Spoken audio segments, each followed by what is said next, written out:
જો ભીલ પ્રદેશની માંગ કરનારાઓ ભૂતકાળમાં ઘણા બધા લોકો હતા. એમાં ગઈકાલે જ ઝઘડિયા તાલુકાના રૂમાલપરા ગામે મારે એક લગ્ન પ્રસંગમાં જવાનું થયું. ત્યાં સોમજીભાઈ ડામોર મળ્યા. એ પોતે પણ કહ્યું કે ભાઈ આ એક જે તે સમયે અમે ખોટી શક્તિ વેડફી, એ માંગ જ અમારી ખોટી હતી. આદિવાસી સમાજને વિકાસના માર્ગે લઈ જવા માટે એવી યોજનાઓ અમલમાં લાવવી જોઈએ જે નરેન્દ્રભાઈ મોદી કરી રહ્યા છે. એટલે વિકાસની વાતો કરવી જોઈએ. અલગ ભીલ પ્રદેશની માંગણી એ બિલકુલ ખોટી છે અને બિલકુલ એમનો એજન્ડા જ નથી. પહેલા એજન્ડા જાહેર કરે કે અમારા ભીલ પ્રદેશમાં કયા કયા રાજ્યો હશે, એનું રાજધાની ક્યાં હશે. રાજસ્થાન વાળા કે માનગઢ અમારી રાજધાની, ભરૂચ નર્મદા વાળા કે મહારાષ્ટ્ર વાળા એમ કે અમારી કેવડિયા રાજધાની. એટલે આ એક લોકોને ગુમરાહ કરવા માટેનો આખો આ એક કાર્યક્રમ છે. કારણ કે નરેન્દ્રભાઈ મોદીની સરકાર ખૂબ આક્રમક રીતના, સપોર્ટ રીતના દેશના વિકાસના માટે કામ કરી રહી છે, આદિવાસીઓ માટે કામ કરી રહી છે. એ જ રીતના રાજ્ય સરકાર પણ ભૂપેન્દ્રભાઈ પટેલના નેતૃત્વમાં ખૂબ સુંદર પ્રકારના આદિવાસીઓના ગરીબોના કામો કરી રહ્યા છે. અને સાચો આદિવાસીઓને વિકાસ કરવો હોય તો શિક્ષણ પર ભાર મૂકવો જોઈએ. મહેશભાઈ હું જાણી લઈશ કે મહેશભાઈની માંગણી તદ્દન ખોટી હશે. હું મહેશભાઈના પત્ર સાથે કે એમની જે માંગણી સાથે હું સહમત નથી. કામ મેળ ક્યાં બેસવાના છે? બધી પાર્ટીના લોકો ભેગા થવાના છે. પહેલા તો બધી પાર્ટીના લોકો ભેગા કહે, કોંગ્રેસ હોય, આમ આદમી પાર્ટી હોય, ભાજપ છે કે બીજી જે પણ કોઈ દેશની જે બધી પાર્ટીઓ છે, મધ્યપ્રદેશમાં પણ કેટલા પેલા રાજકુમારની બધાની અલગ અલગ બાપ પાર્ટી છે, આ બધા લોકો ભેગા થાય એક એ શક્ય નથી.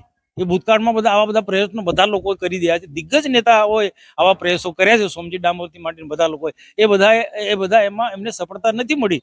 એટલે હું વ્યક્તિગત રીતના માનું છું અને ભારતીય જનતા પાર્ટી એ સરદાર વલ્લભભાઈ પટેલ ના જીવનમાંથી પ્રેરણા લેવાની વાત કરે છે. અખંડ ભારતની વાત કરવામાં આવે છે.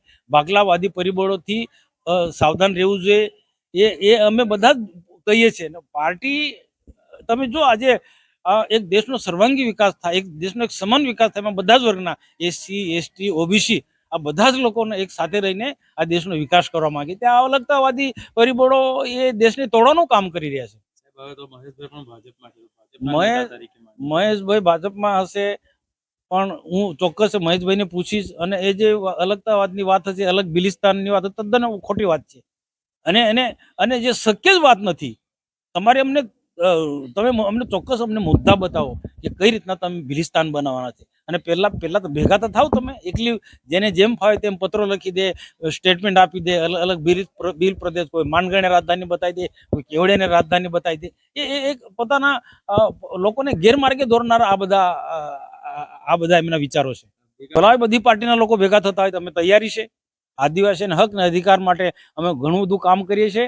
અને ત્યાં પણ મૂળ ઉદ્દેશ્ય શું, અલગ પ્રદેશ માંગણી કરવાની ઉદ્દેશ્ય શું છે? આદિવાસીનો વિકાસ થાય, આદિવાસીઓને બધા રોજગાર ધંધા મળે, એ જ છે ને. તો એ અમે કરી રહ્યા છીએ, સરકાર કરી રહી છે. આ પંજાબમાં તમે જો અલગ અલગ ખાલિસ્તાનની ચળવળ ચાલે છે, કેટલું ત્યાંનું નુકસાન થઈ રહ્યું છે. આજે પંજાબમાં અલગ ખાલિસ્તાનના કારણે આજે એક નંબરનો આજે પંજાબ રાજ્ય હતું, એ આજે તમે જો કેટલું પાછળ જઈ રહ્યું છે. ત્યાં અનેક પ્રકારની સમસ્યાથી પંજાબ આજે એક ઘેરાયું છે. તો ગુજરાતમાં એ સ્થિતિનું નિર્માણ અમે કરવા માંગતા નથી.